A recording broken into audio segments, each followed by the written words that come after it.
بسم اللہ الرحمن الرحیم۔ السلام علیکم ورحمۃ اللہ وبرکاتہ۔ اللہم صلی علی محمد وعلی آل محمد۔ سیرت النبی صلی اللہ علیہ وسلم۔ درس نمبر 102۔ یثرب میں یہود کے 3 مشہور قبیلے۔ یثرب میں ان یہود کے 3 مشہور قبیلے تھے۔ بنو قینقاع، یہ خزرج کے حلیف تھے اور ان کی آبادی مدینے کے اندر ہی تھی۔ بنو نذیر اور بنو قریظہ، یہ دونوں قبیلے اوس کے حلیف تھے اور ان دونوں کی آبادی مدینے کے اطراف میں تھی۔ ایک مدت سے یہی قبائل اوس و خزرج کے درمیان جنگ کے شعلے بھڑکا رہے تھے اور جنگ بعاث میں اپنے اپنے حلیفوں کے ساتھ خود بھی شریک ہوئے تھے۔ فطری بات ہے کہ ان یہود سے اس کے سوا کوئی اور توقع نہیں کی جا سکتی تھی کہ یہ اسلام کو بغض و عداوت کی نظر سے دیکھیں، کیونکہ پیغمبر ان کی نسل سے نہ تھے کہ ان کی نسلی عصبیت کو جو ان کی نفسیات اور ذہنیت کا جزو لا ینفک تھی بنی ہوئی تھی۔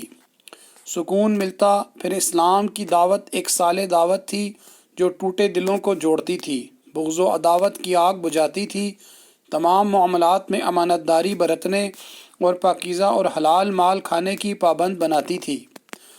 اس کا مطلب یہ تھا کہ اب یثرب کے قبائل آپس میں جڑ جائیں گے اور ایسی صورت میں لازماً وہ یہود کے پنجوں سے آزاد ہو جائیں گے، لہٰذا ان کی تاجرانہ سرگرمی ماند پڑ جائے گی اور وہ اس سودی دولت سے محروم ہو جائیں گے جس پر ان کی مالداری کی چکی گردش کر رہی تھی۔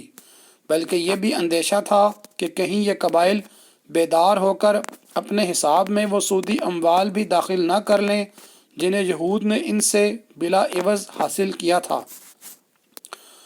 اور اس طرح وہ ان زمینوں اور باغات کو واپس نہ لے لیں جنہیں سود کے ضمن میں یہودیوں نے ہتھیا لیا تھا۔ جب سے یہود کو معلوم ہوا تھا کہ اسلامی دعوت یثرب میں اپنی جگہ بنانا چاہتی ہے، تب ہی سے انہوں نے ان ساری باتوں کو اپنے حساب میں داخل کر رکھا تھا۔ اس لیے یثرب میں رسول اللہ صلی اللہ علیہ وسلم کی آمد کے وقت ہی سے یہود کو اسلام اور مسلمانوں سے سخت عداوت ہو گئی تھی، اگرچہ وہ اس کے مظاہرے کی جسارت خاصی مدت بعد کر سکے۔ اس کیفیت کا بہت صاف صاف پتہ ابن اسحاق کے بیان کیے ہوئے ایک واقعے سے لگتا ہے۔ ان کا ارشاد ہے کہ مجھے ام المومنین حضرت صفیہ رضی اللہ عنہا بنت حی بن اخطب سے یہ روایت ملی ہے کہ انہوں نے فرمایا، میں اپنے والد اور چچا ابو یاسر کی نگاہ میں اپنے والد کی سب سے چہیتی اولاد تھی۔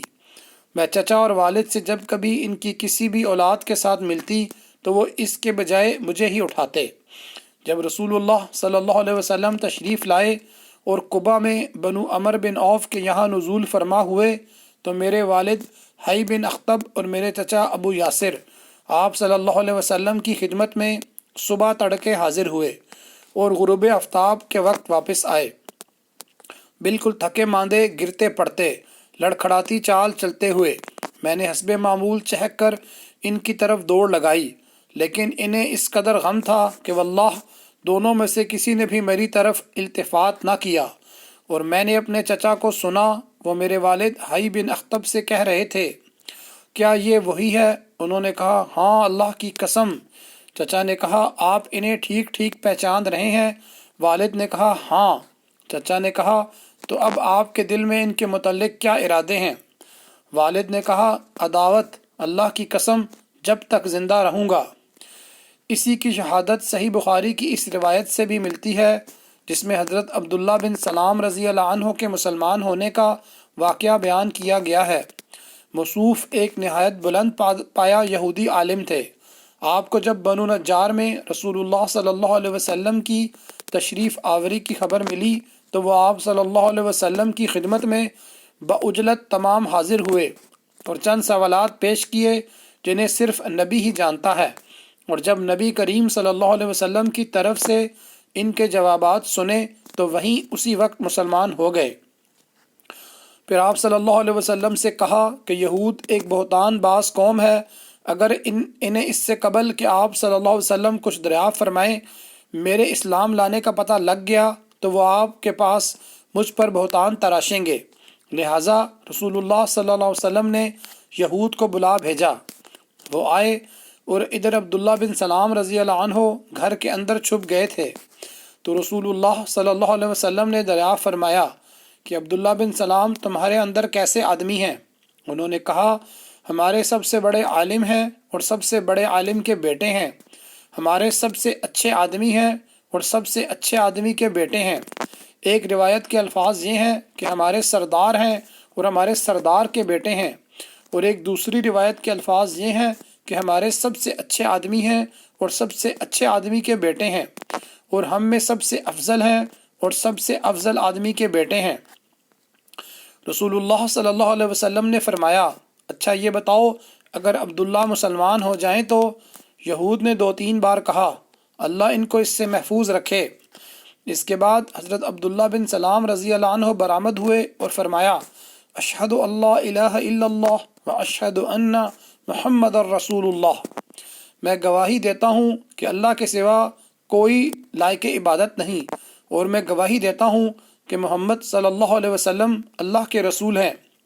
اتنا سننا تھا کہ یہود بول پڑے یہ ہمارا سب سے برا آدمی ہے اور سب سے برے آدمی کا بیٹا ہے، اور اسی وقت ان کی برائیاں شروع کر دیں۔ ایک روایت میں ہے کہ اس پر حضرت عبداللہ بن سلام رضی اللہ عنہ نے فرمایا اے جماعت یہود، اللہ سے ڈرو، اس اللہ کی قسم جس کے سوا کوئی معبود نہیں، تم لوگ جانتے ہو کہ آپ صلی اللہ علیہ وسلم اللہ کے رسول ہیں اور آپ صلی اللہ علیہ وسلم حق لے کر تشریف لائے ہیں، لیکن یہودیوں نے کہا کہ تم جھوٹ کہتے ہو۔ آج کے لیے اتنا ہی، آئندہ کے لیے انشاءاللہ جاری ہے۔ جزاک اللہ خیرہ۔